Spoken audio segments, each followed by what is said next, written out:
On any given day, millions of us drive to home, work, and school with a cell phone in the vehicle. Along the route, cell towers nearly everywhere you turn. Some are buried behind billboards, others right out in the open. But in some cases, what appears to be a cell phone tower could actually be much more. Secret equipment, cell site simulators. The equipment can let law enforcement get into your phone without you ever knowing it. And if they want, they can see your data, contacts, call lists, and text messages, all at their fingertips. That's my personal business. Without a search warrant. They don't need a wiretap? I thought they had to do that. Sounds unconstitutional to me. I've gotten used to that kind of thing. It doesn't bother me anymore. Sign of the times, I guess. Whether you like it or not, it is happening. The American Civil Liberties Union, or ACLU, says it's working to fight it and protect people's private information from the government.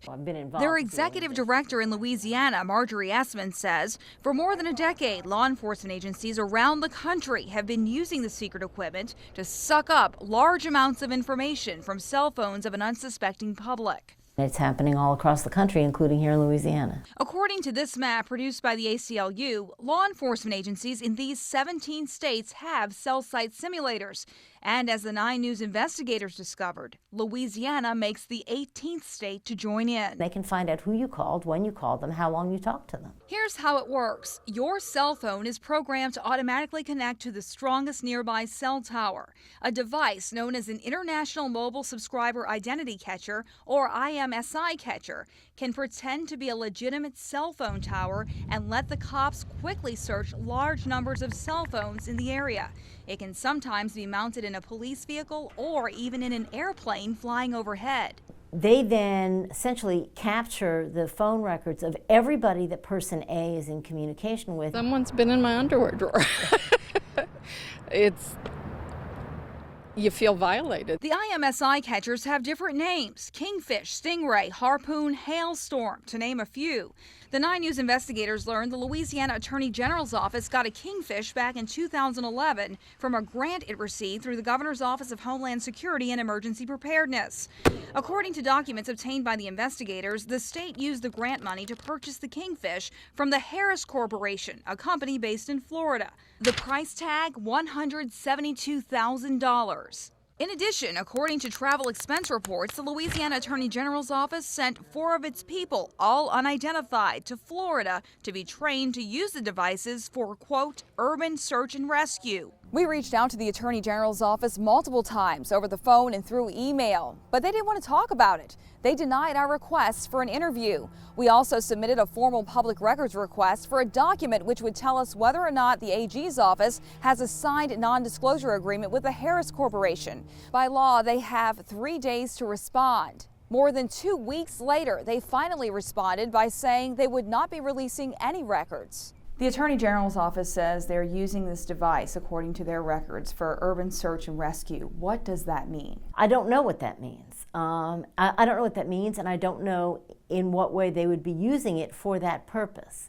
But it sounds to me like they're using it to spy on people. Essman of the ACLU says counterterrorism is an excuse many law enforcement agencies around the country use to spy on the public. The fact is that much of this domestic spying has not yielded any results. It hasn't yielded much in the way of counterterrorism protection. Many of the police departments around the country who have been buying the equipment are also signing non-disclosure agreements with the Harris Corporation, which prohibits law enforcement agencies from telling anyone about their use of the secret equipment.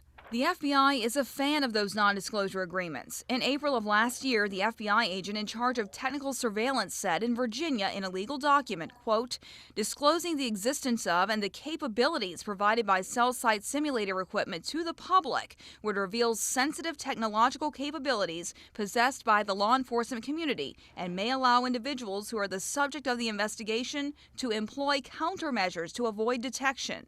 Well, they legally justify it by saying that they may catch a terrorist, and therefore they have the right to spy on everyone.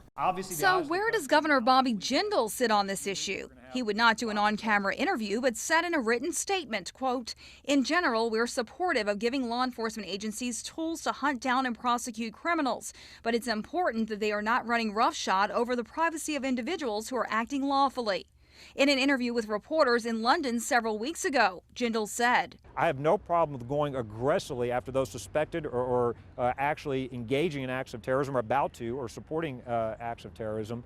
But that's not an excuse to simply go after and collect data for the sake of having it on millions of Americans, innocent Americans. what can the public do to keep the government from tapping into their cell phones? There's not really anything you can do other than Besides not own a cell phone.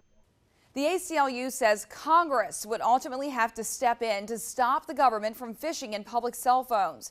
Meantime, the First Amendment Coalition in San Diego, California, filed a lawsuit in December against the San Diego Police Department after it denied a reporter's request for documents containing information about their possession and use of IMSI catchers.